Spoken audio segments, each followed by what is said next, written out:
दोस्तों, गद्दी के सेवादार चैनल पर आपका हार्दिक स्वागत है।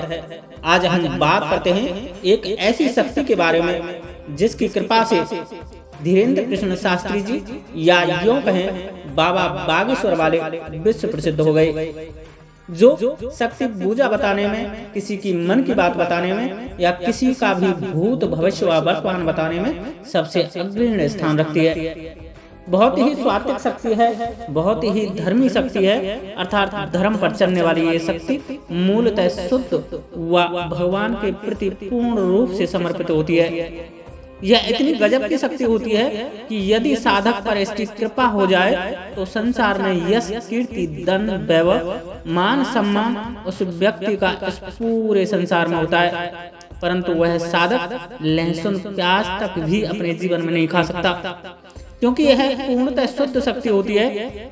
इसका आभा मंडल इतना पवित्र होता है कि समस्त देवी देवता भी इनकी बात मानते हैं। इनका रूप अद्वितीय, लंबा, चौड़ा, ऊंचा होता है। ये जनेऊ धारण किए हुए होते हैं। तन पर सफेद वस्त्र तथा कद 20, 30, 50 फुट तक बना लेते हैं। देखने में ओजस्वी, प्रकाशवान, साधु संत की तरह होते हैं। इनके मुख से निकला एक एक शब्द सत्य व ज्ञान परक होता है। जी हाँ, हम बात कर रहे हैं ब्रह्मदेव बाबा की या ब्रह्म बाबा की, जो कि ब्राह्मण कुल व वंश से ताल्लुकात रखते हैं। ये वो ब्राह्मण होते हैं जो अपने पूरे जीवन काल में कुलीन आचरण, सदाचार, प्रभु की भक्ति तथा वेद शास्त्रों के ज्ञाता, ज्योतिष का ज्ञान, सिद्धि साधना का ज्ञान व सदाचार पूर्ण जीवन व्यतीत करते हुए अपना सही समय पर शरीर त्याग देते हैं। ऐसे व्यक्ति ब्रह्मदेव बन जाते हैं।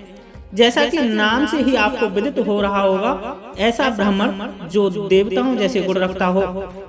परंतु दोस्तों, इस शक्ति को आप तंत्र साधना से या हठ पूर्वक प्राप्त नहीं कर सकते, बल्कि पूर्ण समर्पण भक्ति से ही प्राप्त कर सकते हो। ये शक्ति भोग पर नहीं, भाव पर चलने वाली होती है।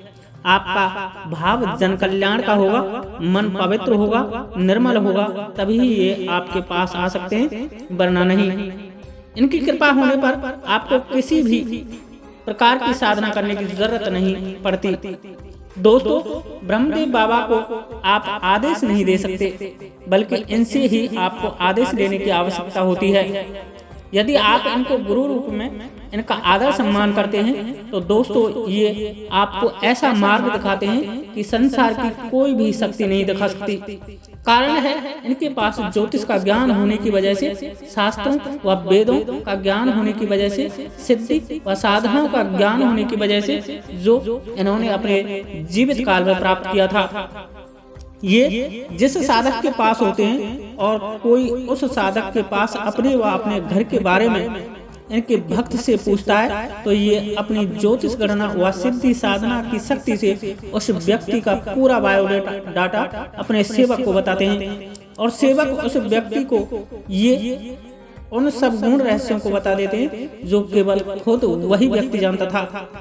अब चूंकि ये मन की बात बताने में सक्षम होते हैं तो इनके भक्त बहुत जल्दी चर्चित व यश को प्राप्त हो जाते हैं।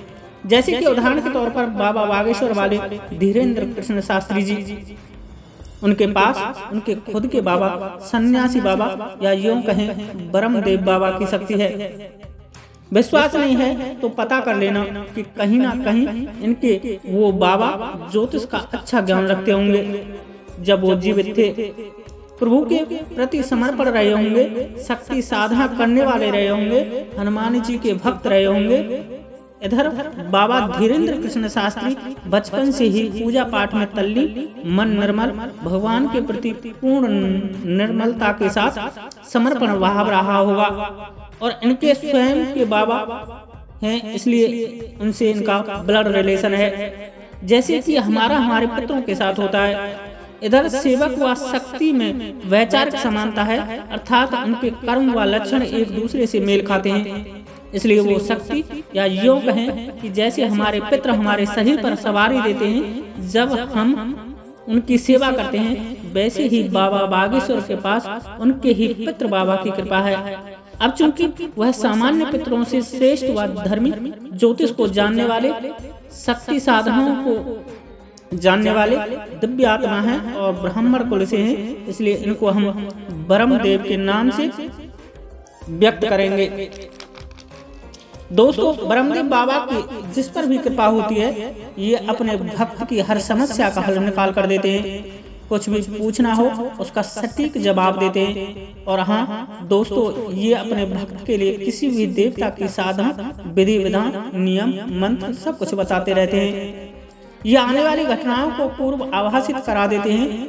ये मुख्यतः हनुमान जी के मंदिर में कोई पीपल वृक्ष होता हो, वहाँ अपना स्थान बनाते हैं। ये किसी के भी घर के भूत प्रेतों के बारे में बता सकते हैं, परंतु अकेले हटा नहीं सकते, बल्कि इनको ब्रह्म राक्षस व बाल ब्रह्म या किसी देवी शक्ति की सहायता लेनी पड़ती है। कारण है ये अपनी शुद्धता का बहुत ही ध्यान रखते हैं, इसलिए ये उस घर में नहीं जाते जहां गंदी शक्ति डेरा डाले हुए हैं। ये सिर्फ ज्योतिष गणना व अपनी दिव्य दृष्टि से वहीं बैठे बैठे बता सकते हैं कि उनके घर परिवार में क्या क्या बवाल घुसा पड़ा है।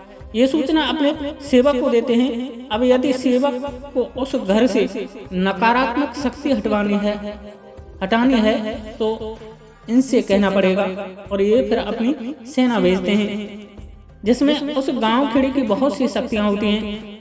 जिस गांव के ये ब्रह्मदेव बाबा होते हैं, वहाँ की जितनी भी नकारात्मक शक्ति है वह इनके आदेश की पालना करती है, क्योंकि इनके ही वंश या कुल परिवार के जवान युवा बच्चे जो कि ब्रह्म राक्षस बन गए हों उनके अधीन होती हैं, और ये उनसे कहते हैं, और वह सेनापति बनकर भूत प्रेत जिन चुड़ैल आदि को लेकर उस घर में घुसे पड़े उन नकारात्मक शक्तियों को पकड़कर अपने साथ ले आते हैं, और इस तरह से उस घर से नकारात्मक शक्ति हटाई जाती है। और ब्रह्मदेव बाबा के कहने से उन नकारात्मक शक्तियों को ब्रह्म राक्षस या तो अपने साथ अपनी सेना में रख लेते हैं, या उनके कहने पर गांव खेड़े की देवी शीतला के हवाले माता मदानन, चौगानन व खेड़े बादशाह की शरण में पहुंचा देते हैं। और उनकी आज्ञा के बिना कोई भी शक्ति ना तो गांव के बाहर जा सकती है और ना ही गांव के अंदर आ सकती है। दोस्तों, आज के लिए इतना ही। आगे की वीडियो में मैं आपको बताऊंगा कि ब्रह्मदेव बाबा की सेवा कैसे करें, उन्हें कैसे मनाएं, उनकी पूजा में क्या क्या सावधानी रखनी जरूरी है। दोस्तों, ये वीडियो आपको अच्छी लगी हो तो लाइक करें, शेयर करें व चैनल को सब्सक्राइब जरूर करें। मैं यहाँ पर उन रहस्यों से पर्दा उठाता हूँ जिन्हें लोग चमत्कार समझते हैं, जबकि आप एक सामान्य दृष्टि से देखोगे तो यह बहुत ही साधारण है। सिर्फ ज्ञान होना अति आवश्यक है। शक्ति को समझना जरूरी है, ना कि साधना के पीछे भागना। आपको विद्या रटने की नहीं बल्कि मनन करने की आवश्यकता है। वैसे ही साधना नहीं, शक्ति को समझने की आवश्यकता है।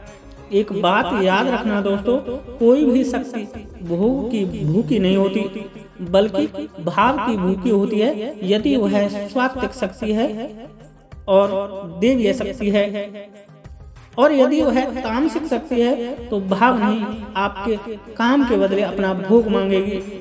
भोग वाली शक्ति से आपका सौदा हुआ है और भाव वाली से आपका मन का प्रेम मिला हुआ है। भोग वाली शक्ति धोखा भी दे सकती है और कुछ समय ही साथ चलेगी जब तक कि भोग मिलता रहेगा, परंतु भाव वाली शक्ति समर्पण भाव से हरदम आपके नजदीक और साथ रहेगी। इसलिए दोस्तों, साधना के पीछे नहीं, शक्ति को समझने का प्रयास करो और भोग वाली साधना न करके भाव वाली साधना करो।